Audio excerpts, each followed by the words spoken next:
any doubt, you can ask. So welcome all, स्वागत आहे सगळ्यांचं. So we are going for the next point of our lesson that is called as volcanoes. Okay, so volcanoes म्हणजे आता आपण आपला जो पाठ होता त्या पाठाच्या पुढच्या भागाकडे आपण वळत आहोत. तर पुढच्या भागात ज्वालामुखी म्हणजेच volcanoes. तो volcanoes बेसिकली कसे असतात ते आपण आता बघणार आहोत. आपण प्रत्येक वेळेस पिक्चर मध्ये किंवा कुठे ना कुठे न्यूज चॅनल मध्ये त्या ज्वालामुखीबद्दल बघितलेलं असतं किंवा मेनली आपण कार्टून मध्ये तरी किंवा आपण बोलत होतो की नॅशनल जॉग्राफी किंवा डिस्कवरी या चॅनल्समध्ये आपण कधी-कधी ते ज्वालामुखीचा उद्रेक म्हणजे व्होल्कॅनोज इरप्शन्स बद्दल आपण बघितलेलं असावं. राइट, बघितलेलं आहे. तर त्याच प्रकारे आपण ज्वालामुखीचा उद्रेक आपण बोलत होतो. तर ज्वालामुखीचा बेसिकली कसं आहे, एक असा डोंगर असतो. राइट. त्या डोंगर मधून ओके. त्या डोंगरमध्ये हा जो वरचा पार्ट असतो तो थोडा ओपन असतो आणि सडनली राइट तो म्हणजे हा जो ऍक्टिव्ह ज्वालामुखीबद्दल बोलतोय. ऑलराइट. तो नाहीतर बेसिकली कसं असतं, सो बेसिकली हा परिपूर्ण एक डोंगरच असतो. परिपूर्ण जो डोंगर हा सडन सडन हालचाली म्हणजे तीव्र अचानक होणाऱ्या हालचालीमुळे त्याचा जो वरचा पार्ट किंवा हा जो पार्ट आपल्याला पोर्शन दिसतोय, तिथून उद्रेक होऊन राइट. तो हा थोडा ब्लास्ट झाल्यासारखा आपण बघतो, त्याचा उद्रेक होऊन आपल्याकडे खूप असा लावा रस बाहेर पडताना किंवा असं खाली सांडताना आपल्याला दिसून येतो. तर त्याला आपण काय म्हणतो, ज्वालामुखीचा उद्रेक असं म्हणत असतो. राइट. तो हे एक झाला जो फर्स्ट टाईम जिथे ज्वालामुखीचा स्फोट होतो तिथं. आणि जर ऍक्टिव्ह ज्वालामुखी असेल, ऍक्टिव्ह ज्वालामुखी म्हणजे काय? ऍक्टिव्ह व्होल्कॅनोज म्हणजे काय? ते सतत सतत त्यांच्यामध्ये हालचाली होत असतात. जसं आपण जर न्यूज-व्यूजमध्ये बघितलं, तर जपान या ठिकाणी असणारा जे हे व्होल्कॅनोज आहेत, म्हणजे जपान या देशामध्ये असणारे जे ज्वालामुखी आहेत, ते ऍक्टिव्ह ज्वालामुखी आहेत. तर दे आर लाइक धिस. तो ते म्हणजे असे थोडे उघड्या तोंडाचे आपल्याला कदाचित दिसू शकतात, कदाचित. राइट. आणि तिथून जो येणारा लावा असेल, तो आपल्याला बाहेर असा पडताना दिसतो. राइट. सो म्हणजे उद्रेक झाल्यानंतर ओके. सो ते एकदम असं उद्रेक झाल्यासारखं आपण बघू शकतो आणि बाहेर पूर्ण त्यांचा आतला लिक्विड बाहेर येताना दिसतो आपल्याला. तर लिक्विड म्हणजे बेसिकली काय? तो बघा, ज्यावेळेस जो पदार्थ लिक्विड फॉर्म मधला ओके. तर जो पदार्थ लिक्विड फॉर्म मध्ये I am talking for the English medium right now and the Marathi medium both. So ज्यावेळेस तो लिक्विड पदार्थ पृथ्वीच्या पोटात असतो, ऑलराइट. ज्यावेळेस तो द्रव पदार्थ पृथ्वीच्या पोटात असतो, तेव्हा त्याला शिलारस असं म्हणतात. बट शिलारस म्हणजेच मॅग्मा असं म्हणतात. But whenever that blows up and that comes on the ground, whenever that liquid part comes on the ground, we call that lava. म्हणजेच लावारस असं आपण म्हणतो. तर म्हणजे काय? तर म्हणजे त्याचा अर्थ की बघा, जेव्हा ज्वालामुखीचा उद्रेक होतो, तर ज्वालामुखीच्या उद्रेकामधून वी ऑल नो ज्वालामुखीच्या उद्रेकामधून काय काय येतं? तर ज्वालामुखीच्या उद्रेकामधून एक द्रव्य म्हणजे तप्त असे द्रव्य, घन, वायू पदार्थ पृथ्वी पृष्ठावर फेकले जातात. दिस मीन्स व्हॉट? दिस मीन्स की व्हेनेव्हर दी व्हॉल्कॅनो इरप्शन हॅपन्स म्हणजे जेव्हा ज्वालामुखीचा उद्रेक होतो, तेव्हा एकदम गरम, एकदम तप्त असे सॉलिड, एकदम तप्त असे लिक्विड, एकदम तप्त असे gases and plus some poisonous gases म्हणजे काही एकदम जहरीले गॅसेस म्हणजे जहरीले गॅसेस सुद्धा बाहेर निघत असतात. तर ते बेसिकली जेव्हा ही मूव्हमेंट होते म्हणजे ज्या ठिकाणी जेव्हा ही मूव्हमेंट होते, तेव्हा आपण त्याला ज्वालामुखीचा उद्रेक असं म्हणतो. सो ही क्रिया घडताना राख, पाण्याची वाफ व अनेक प्रकारचे विषारी व ज्वलनशील वायू, तप्त द्रव रूपातील शिलारस. तर बघा बेसिकली कसं ते बोलतात की जेव्हा ही घटना घडते, तेव्हा पृथ्वीच्या पोटातून बाहेर काय-काय निघतं? तर पाण्याची वाफ निघते. त्यासोबतच अनेक प्रकारचे विषारी व ज्वलनशील वायू निघतात. ओके. अनेक प्रकारचे ज्वलनशील वायू आपल्याला त्यातून बाहेर येताना दिसतात आणि प्लस तप्त व द्रव्य शिलारस. शिलारस म्हणजे काय? तर मॅग्मा. तो जो बघा see the hot molten magma. So जेव्हा तो जो लिक्विड फॉर्म जेव्हा पृथ्वीच्या पोटात असतो त्याला आपण मॅग्मा म्हणतो. But whenever that magma when the molten magma comes on the surface it's called as lava. जेव्हा तो आणि जेव्हा पण ज्वालामुखीच्या उद्रेकानंतर तेव्हा तो मॅग्मा बाहेर येऊन भूपृष्ठावर येतो, तेव्हा आपण त्याला लावा असं म्हणतो. म्हणजे लावारस म्हणजे शिलारस लावारस. Alright. So on the basis of this eruption म्हणजे आणि त्यावेळेस म्हणजे ज्वालामुखीच्या उद्रेक हे 2 प्रकारे होत असतात. तर कोणते-कोणते 2 प्रकार? तर ते ह्यात एक central type of conical video volcano sorry and the फिरस टाइप व्हॉल्कॅनोज. सेंट्रल टाइप म्हणजेच काय? तर सेंट्रल टाइप म्हणजे केंद्रीय ज्वालामुखी आणि दुसरं आहे भेसीय ज्वालामुखी. तर केंद्रीय आणि भेसीयमध्ये काय बेसिकली फरक आहे ते आपण जाणून घ्या. पण त्याआधी एक लक्षात ठेवा की ज्वालामुखीतून येणारा प्रत्येक भाग हा खूप तप्त असतो. राईट. आणि त्याच्यातून सॉलिड लिक्विड गॅसेस म्हणजे घन द्रव्य आणि हवा वायू हे सगळं काही बाहेर निघत असतं पृथ्वीच्या पोटातलं. राईट. सो आता बघूया आपण central type of the conical volcano. त्याच्यामध्ये नावामध्येच एक आपल्याला आयडेंटिफाय होऊन जाईल की they are talking about the central eruption. म्हणजे केंद्रातून म्हणजे एकाच स्पॉटमधून किंवा एकाच ठिकाणाहून जर तो इरप्शन होत असेल तर त्याला आपण केंद्रीय किंवा सेंट्रल व्हॉल्कॅनो इरप्शन असं म्हणू शकतो. की सी आता या ठिकाणी आपल्याला पिक्चर दाखवला की ज्याच्यामध्ये बघा मी तुम्हाला एक थोडं आपण मूव्हीज मध्ये बेसिकली जास्त करून आपण बघतो.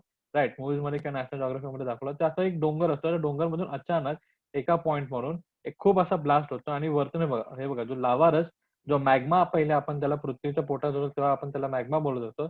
लावारच असे निघतात प्लस खूप असे पॉइझनस किंवा खूप असे डस्ट, धूळ, खूप असे आपण बोलू शकतो वॉटर वेपर्स म्हणजे बाष्प हे खूप प्रमाणात बाहेर निघत असतात आणि फक्त एवढंच नाही तर कधी-कधी खडक म्हणजे कधी-कधी नाही तर यासोबतच खडकं वगैरे जे असतात खडके पृथ्वीच्या पोटामध्ये बघा आपण वाचलं असावं की खडके असतात, दगड असतात, स्टोन्स असतात दॅट अल्सो थ्रोन आउट आणि ते सगळं सुद्धा फेकलं जातं. But still but the thing is की तो जो इरप्शन आहे किंवा तो जो विस्फोट आहे, तो फक्त आणि फक्त एकाच स्पॉटला आणि एकाच ठिकाणी होतो. म्हणून त्याला सेंट्रल ऑर कॉनिकल व्हॉल्कॅनोज म्हणजे केंद्रीय ज्वालामुखी असं म्हणतात. सो आता त्याच्याबद्दल बघूया की त्याच्याबद्दल थोडं यांनी काय दिलेलं आहे एक्स्ट्रावालं. So during the eruption, the molten magma comes out through the pipe-like vent inside the Earth's surface. The lava spread around the mouth of this vent when it comes out. As a result, the cone-shaped mountains start forming, and the conical volcanoes mountains are formed.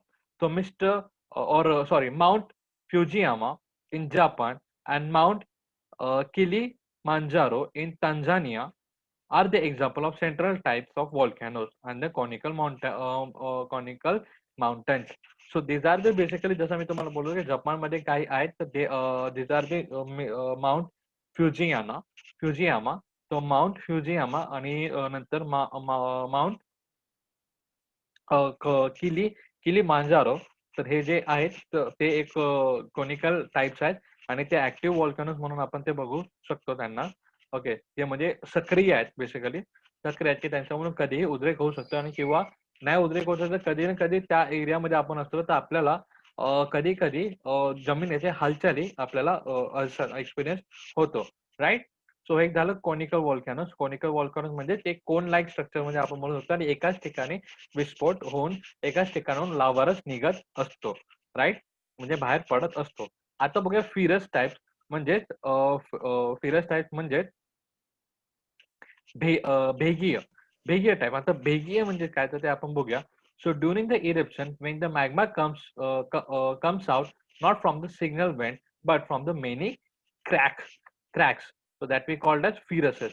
म्हणजेच काय? तर म्हणजे त्याचा अर्थ की बघा या ठिकाणी आपण बघू शकतो की फक्त एकाच पॉइंट वरून मॅग्मा म्हणजेच एकाच पॉइंट वरून आपण बघू शकतो की आपला जो लावारस आहे तो बाहेर निघालेला आहे.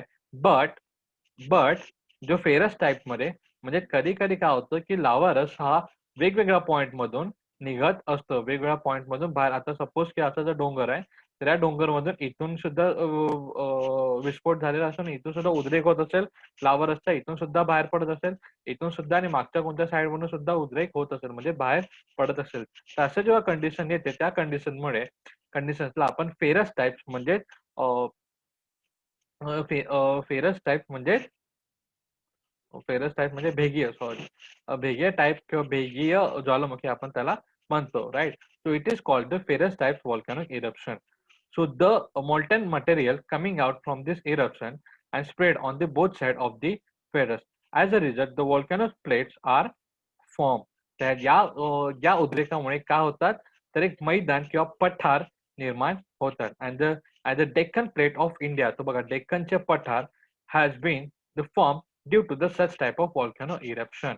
तर बघा आपल्या डेक्कनचा जर पठार आपण भारताच्या नकाशावर जर बघितलं तर डेक्कनचा पठार आपल्याला दिसून येतो, राईट. सॉरी, तो डेक्कनचा पठार आपल्याला दिसून येतो. तर डेक्कनचा पठार सुद्धा ह्याचा एक बेस्ट एक्झाम्पल आहे, की जिथे आपल्याला फेरस म्हणजे भेगीय व्हॉल्कॅनोमुळे निर्माण झालेलं भूरचना आपण बघू शकतो, right. So this is the thing की we can see the Deccan plate आणि of India. So Deccan plate of India we can say that it has been formed due to the such type of volcano eruption. So that is the fierce types of volcano. So हे एक आपण बघू शकतो. तर अशा प्रकारे आपण 2 point बघितलेले आहेत. तर पहिला पॉइंट पुन्हा एकदा मी रिपीट करतो. तर पहिला जो कोनिकल आहे म्हणजे केंद्रीय, त्या व्हॉल्कॅनोमध्ये फक्त एकाच जागेहून किंवा एकाच मुव्हमेंट होऊन आपण बघू शकतो की व्हॉल्कॅनोज बाहेर पडत असतात. बट जर दुसरा हे एक झाला आणि दुसरा पॉइंट हा की फेरस टाइप्स म्हणजे भेगीय. त्या भेगीयमध्ये खूप खूप खूप क्रॅक्स मधून म्हणजे जास्तीत जास्त एक किंवा एकाहून अधिक क्रॅक्स मधून व्हॉल्कॅनोज इरप्शन होत असतो. म्हणजे जो लावारस आहे तो बाहेर पडत असतो. सॉरी, शिलारस हा बाहेर पडत असतो.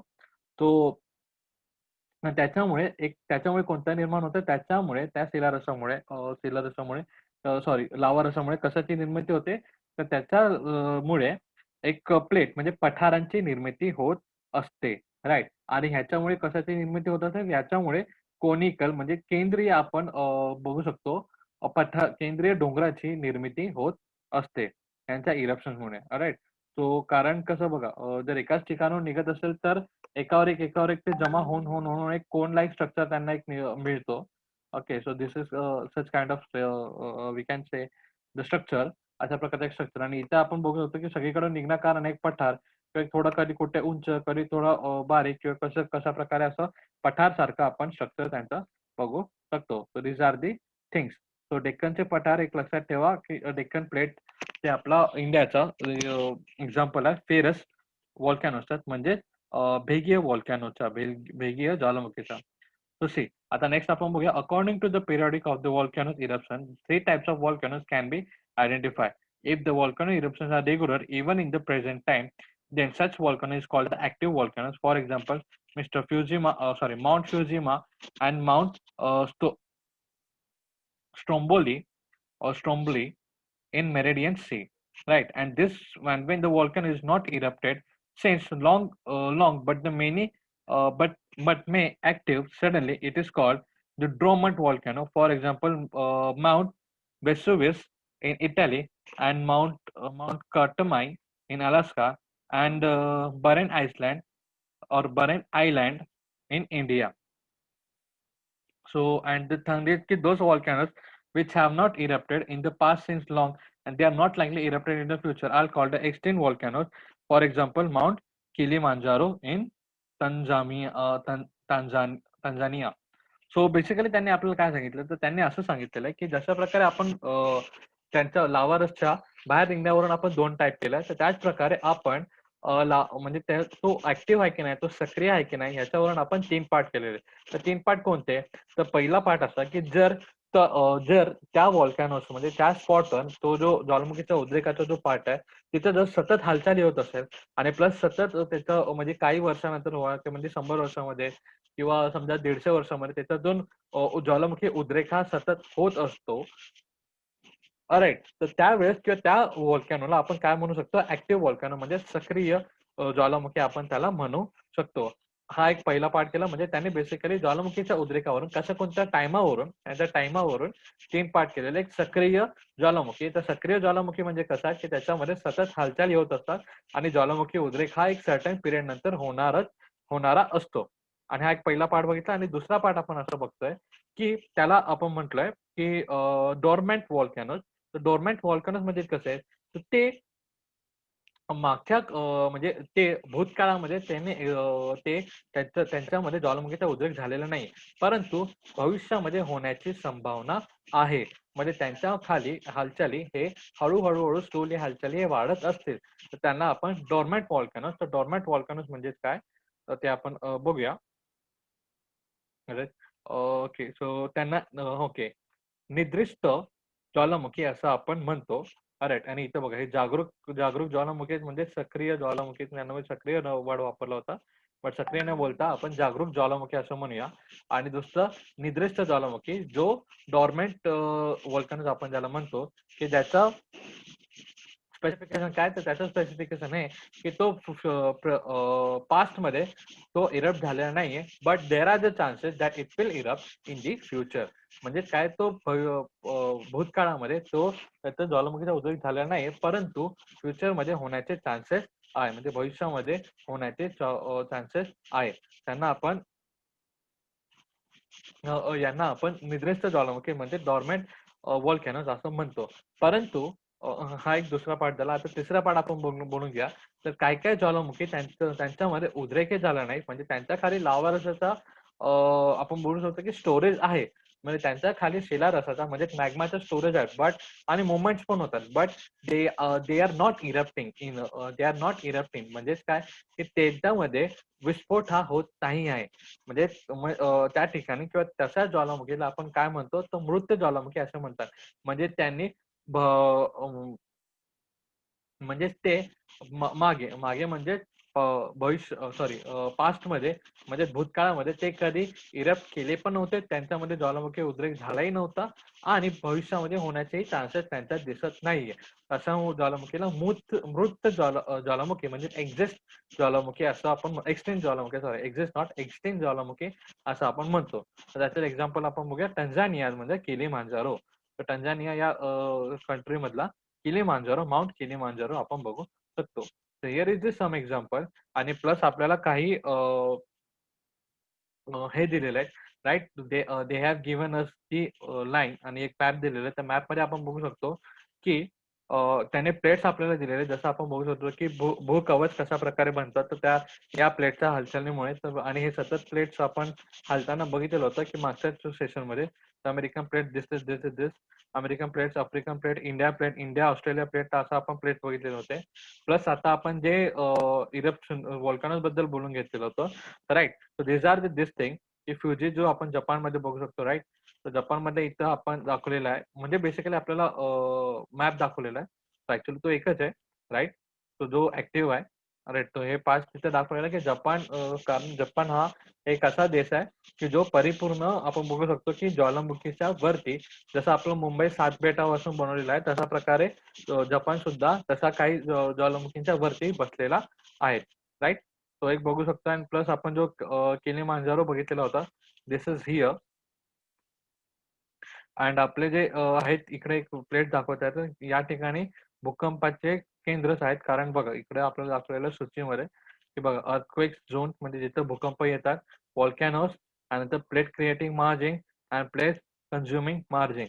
तो एक जे मार्जिंग आहे ते बेसिकली दाखवलेले आहेत.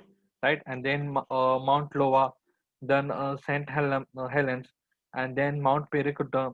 अशा प्रकारचे आपल्याला Caribbean seas. And then we have seen the Stromboli, जे आपण नाव बघितलेलं होतं मेरेडियन सी मधलं. तर हे आपण बघू इटॅली या कंट्री जवळ आढळणारा हा व्हॉल्कॅनो आहे. तो अशा प्रकारे आपण काही व्हॉल्कॅनोज बघू शकतो. Right. So here is the thing. आणि अशा प्रकारे आपला जो लेसन आहे तो बेसिकली ऑलराईट. तो थोडेसे बाकी आहेत, तर आपण थोडेसे त्याचे इफेक्ट्स काय ते आपण बघून घेणार, की व्हॉल्कॅनोचा उद्रेक झाला. व्हॉल्कॅनोचा उद्रेक झाल्यानंतर जसं आपण भूकंप झाल्यानंतर त्याच्यामुळे काय काय होतं, जीवितहानी वगैरे होते, ते आपण बघणार आहोत की ज्वालामुखीच्या उद्रेकमुळे काय होत असतात. तो बघा, loss of life and property तर ऑब्विस आहे, म्हणजे जीवितहानी आणि आपण बघू वित्तहानी ही तर होतेच होते. आणि plus some time the tsunami get generated due to the volcanic eruption according or occurring below the ocean floor. म्हणजे ते की बघा, आपण जसं भूकंपामध्ये बघितलं होतं की भूकंप जर समुद्रामध्ये आला, तर भूकंप जर समुद्रामध्ये आला तर त्याच्यामधून सुद्धा आपल्याला ज्वालामुखी सॉरी सुनामी आलेलं आपल्याला कळतं, सुनामी होते. तर त्याच प्रकारे ज्वालामुखीचा उद्रेक जर झाला असेल समुद्र सपाटीवर, तर त्याने सुद्धा सुनामी याचे चान्सेस आहेत. And dust, smoke ash, gases, water vapor, etc. remains in the atmosphere for a long time, and this may climate imbalance in the environment. तर बघा त्याच्यावरून जसं आपण बघितलं होतं की ज्वालामुखीच्या उद्रेकामध्ये ऍशेस वगैरे म्हणजे धूळ वगैरे धूळ, ऍशेस, राख राख आणि वेगवेगळ्या प्रकारचे पॉयझन गॅसेस आणि प्लस पाण्याचे वेपर हे बाहेर निघण्या कारणाने म्हणजे त्यांचाही सुद्धा उद्रेक होतो लावा सोबतच. तर त्यांच्या उद्रेकामुळे काय होतं तर इम्बॅलन्स एक संतुलन जो आपल्या एन्व्हायरमेंटचा आहे तो बिघडण्याची शक्यता आहे आणि तो बिघडतो. आणि land may become the fertile due to the volcanic ash and land may become fertile. तर जमीन सुद्धा एक सुपीक बनण्याचे चान्सेस आहेत कारण त्याच्यामधून येणारे ते खूप मिनरल्स वगैरे त्या व्हॉल्कॅनोजमुळे खूप मिनरल्स वगैरे बाहेर निघतात. तर त्या व्हॉल्कॅनिक ऍश जिथे दिसतं पडतं तर तिथं फर्टाईल होण्याचे चान्सेस लँडचे जास्त आहे. And many minerals are found near the earth surface because of lava. तर बघा ते जसं आपण बघितलं होतं की मिनरल्स मधून मिनरल्स वगैरे निघतात पृथ्वीच्या पोटातले ते सुद्धा मिळण्याचे चान्सेस वाढतात. And new land is form due to the volcanic eruption or at time the island may disappear. Island may even disappear. तर ते पुन्हा एकदा ते सांगतात की बघा व्हॉल्कॅनोच्या इरप्शन्समुळे किंवा व्हॉल्कॅनोच्या उद्रेकामुळे ज्वालामुखीच्या उद्रेकामुळे नवीन जमीन सुद्धा बनते आणि प्लस कधी कधी जे बेटे असतात आयलँड म्हणजे बेटे ते बेटे सुद्धा आपल्याला गायब होऊ शकतात किंवा ते पुन्हा नवीन बनू शकतात. अरे ते सडन चेंजेस असतात जसं बघा स्लो चेंजेस मध्ये आपण बघितलं खंड निर्मिती आणि हे तशाच प्रकारे जर व्हॉल्कॅनोचा इरप्शन जर झाला म्हणजे ज्वालामुखीचा उद्रेक झाला तर अचानक आपल्याला जिथे बेट नसेल तिथे सुद्धा आपल्याला बेट दिसू शकतो किंवा जो बेट असेल तो सुद्धा गायब होऊ शकतो. And lake can form lake form at the mouth of the craters for the dead volcanoes when the rain water accumulated in them. तो बघा प्लस अजून काय होत होतं की जो मुख आहे ज्वालामुखीचा मुख आहे तिथे पाणी साठवून आपण बघू शकतो की तलाव सुद्धा बनू शकतात राईट. तो कारण वॉटर वेपर बेसिकली बघा वॉटर वेपर जर तिथं आहे तर वॉटर वेपर वरती येऊन ते जमा होण्याचे चान्सेस आणि ते तिथे जमा होऊन तलाव बनायचे चान्सेस सुद्धा आहेत. राईट. तो आता आपण पुढे बघूया तर Andaman and Nicobar island are located in the south east in the mainland of India on this archipelago lies in the Barrel Island or Barren Island, the India's only active volcano, and this volcano had dormant for a long time. And but in the February 2007, it started erupting, mainly dust, smoke, and mud coming from this eruption along with some lava. तर आपल्याला ते असं सांगतात की अंदमान आणि निकोबार हा जो आपला बेट आहे बरोबर अंदमान आणि निकोबार बेट त्यांच्यामध्ये एक आयलँड आहे बॅरन आयलँड म्हणून. तो बॅरन आयलँड हा बेसिकली ज्वालामुखीवर बनलेला आयलँड आपण किंवा ज्वालामुखीवर बनलेला बेट आपण बघू शकतो. आणि हा भारताचा एकमात्र असा ऍक्टिव्ह व्हॉल्कॅनो आहे. तो बहुतांश पहिले डॉर्मेंट होता. It it was dormant. Dormant म्हणजे काय तो डॉर्मेंट म्हणजेच आहेत की तो पास्टमध्ये म्हणजे भूतकाळात त्याच्यामधून उद्रेक झालेला नव्हता परंतु 2017 पासून किंवा 2017 पासून तो त्याच्यामधून हळूहळू थोडाफार लावारस आणि नंतर गॅस आणि वॉटर वेपर अशा प्रकारचे काही जे वस्तू आहेत ते त्याच्यातून बाहेर पडण्यास सुरुवात झालेली आहे. तर त्याच्या ओके बाहेर पडण्याची सुरुवात झालेली आहे. तर त्याचं नाव काय बरेन आयलँड म्हणजे बरेन बेट ओके. तो बरेन बेट लक्षात ठेवा कारण हा भारताचा एकमात्र असा ज्वालामुखी ऍक्टिव्ह ज्वालामुखी सध्या आहे. तो पहिले बॅरंड होता सॉरी डॅरन होता म्हणजेच तो पहिले काय म्हणत होतं आपण तो त्याच्यामध्ये हालचाली होत नव्हत्या बट आता त्याच्यामध्ये हालचाली होत आहेत. So here is the thing आपला जो लेसन आहे तो आता संपत आलेला आहे अँड म्हणजे ऑलमोस्ट संपलेला आहे. तर याचे जे एक्सरसाइज आहे तो सॉल्व्ह करा ठीक आहे.